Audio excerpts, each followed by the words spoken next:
if you keep comparing your life to everyone else's, this is for you. Not because comparison makes you shallow, because comparison usually shows up when something in you is tired of waiting. It shows up when you have been trying hard, but the results are not visible yet.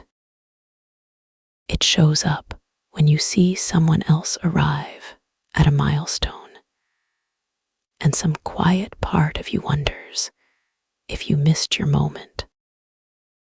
But your life is not a race that becomes meaningless because someone else reached a checkpoint first.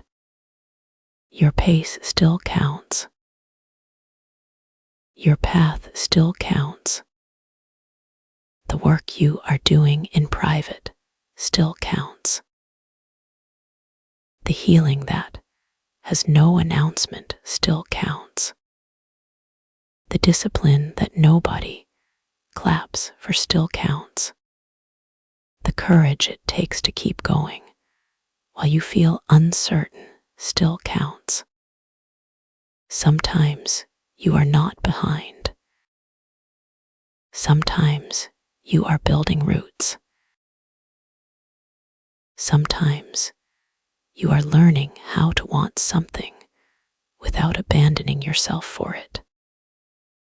Sometimes you are becoming the kind of person who can actually hold the life you are asking for.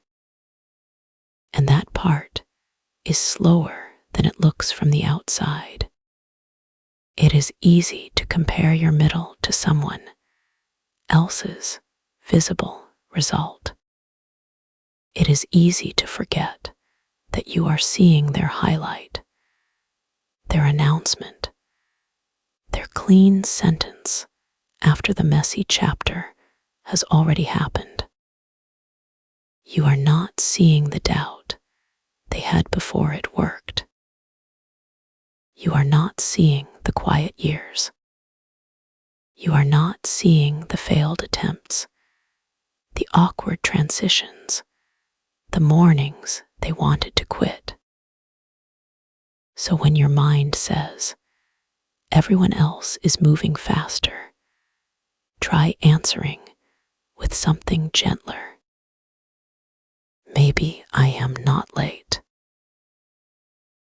Maybe I am in a part of the process that does not photograph well. Maybe the most important changes in my life are happening before they are easy to prove.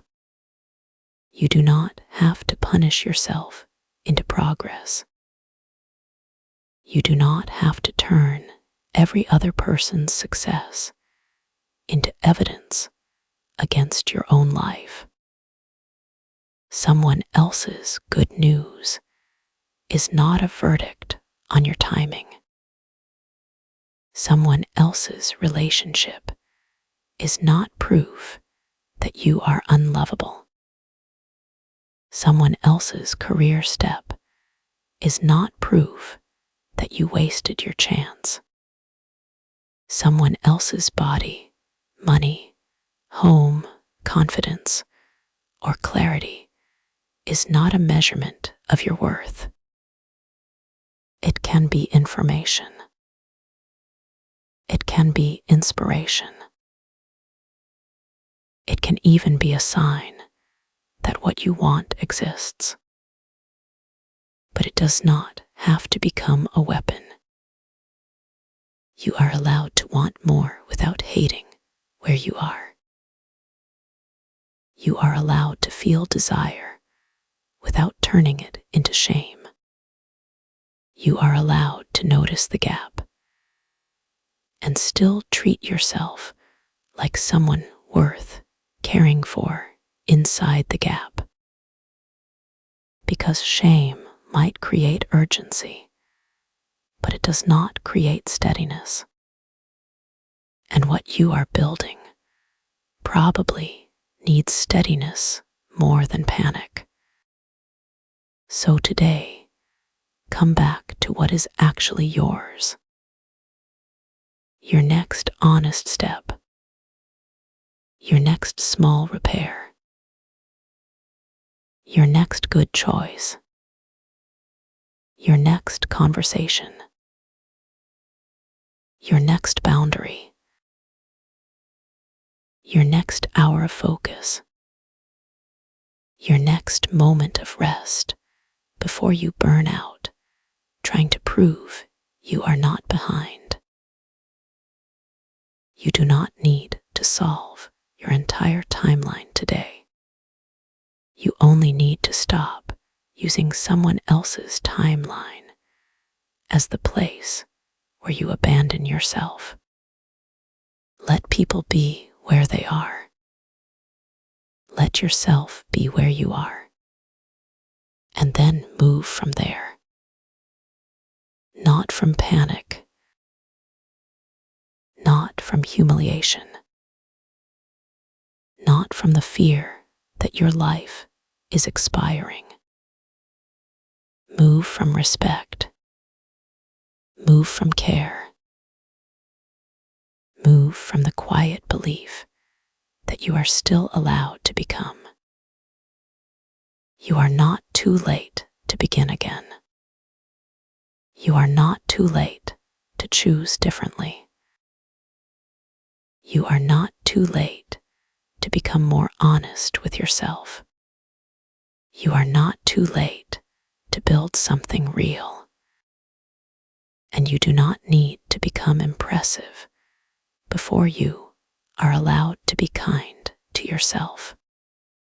You can be unfinished and still be worthy. You can be uncertain and still be moving. You can be slower than you hoped and still be on your way. So let this be the reminder for today. Your life is allowed to unfold without constantly being compared to someone else's proof.